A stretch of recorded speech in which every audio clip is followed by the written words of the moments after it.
This is the brand new Google Nexus 5, once again manufactured by LG.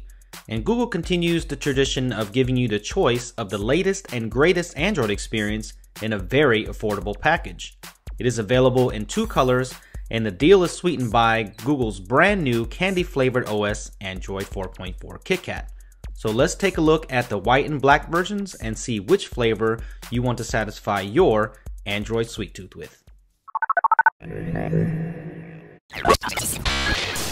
The Nexus 5 is $349 for the 16GB model and $399 for the 32GB model, and the device comes unlocked and has support for AT&T, T-Mobile, and Sprint in the US right out of the box. So no contract here, folks, and it has LTE this time. I am so happy about that. That was one of the things that I didn't like about the Google Nexus 4.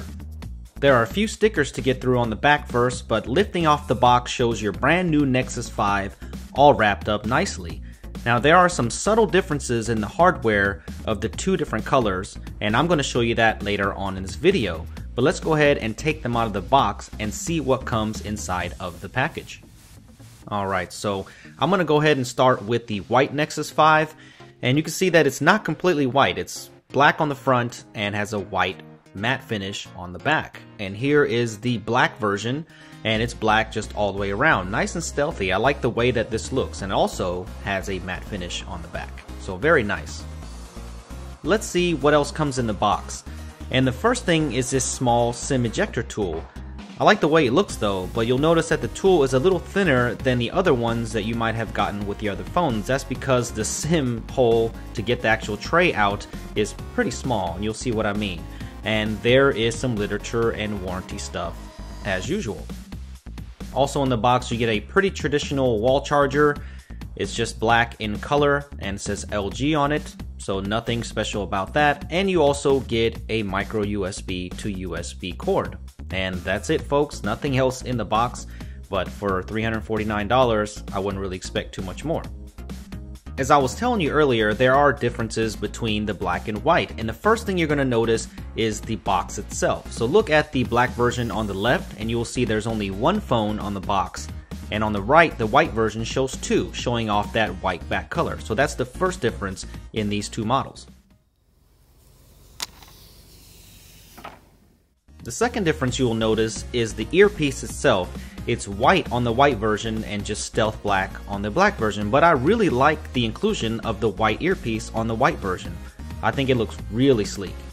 And a third difference you'll notice is that the white one is wrapped up in plastic all on the sides because it is glossy compared to the matte finish that is on the black version. So it depends on what you prefer, but I really kind of like the white version here for it has a little bit of grip to the sides, but man, it's a fingerprint magnet though. But it's really nice on the contrast of look.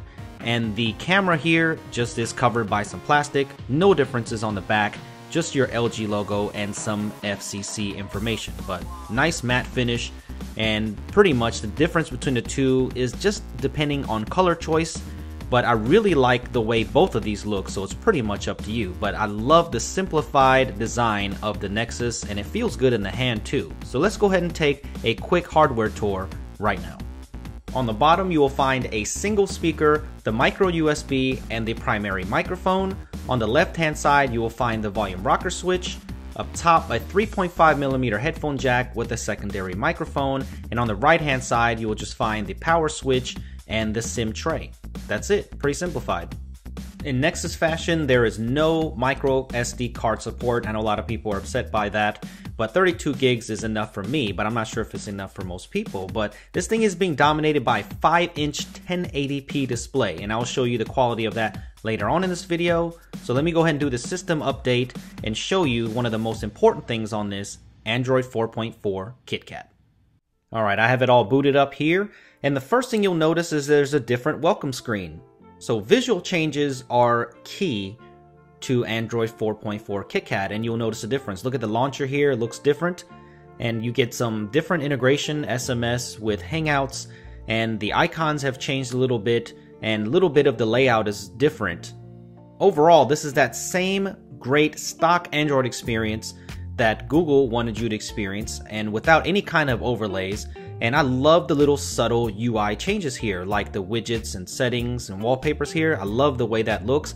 And this is just Android refined, and I really like the way that KitKat looks visually. And of course you get some wallpapers here, and they look great on this 5-inch 1080p display. The display could have a little bit more contrast, but I think you will not be disappointed. It's got great viewing angles, it's got really nice pixel density, and I don't think you'll be disappointed in this screen at all.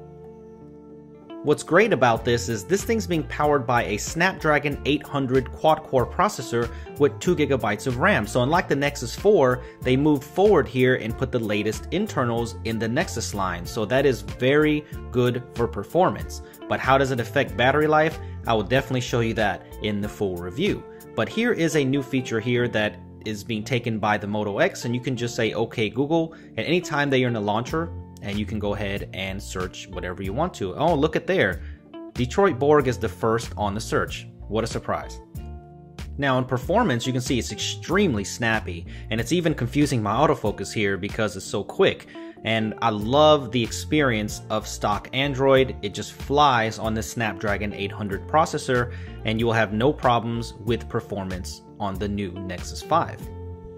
Of course, I have to show you the Android 4.4 Easter egg, and I love these on every Android update. And if you just hold down the K, then it shows you the new Android logo that looks like a package of KitKat. Very cool. Many of you might be worried that the 5-inch display is too big, but look at it in comparison to the Sony Xperia Z1. It's got the same 5-inch display, but look at how much smaller that the Nexus 5 is in comparison. It's a little bit thicker, but really in the end, if you look at this, look at how much smaller the Nexus is than the Sony device. So this might be a little bit more pocketable than something like the Z1 with the exact same screen size. And here is a Oppo R819 mid-range device with 4.7-inch display. And even though the Nexus has a bigger 5-inch display, it's very comparable here on the size. So this is a good job by LG here to be able to pack all of this in a smaller package. So the R819 and the Nexus 5 have roughly about the same size. So that's a good size comparison for a lot of people.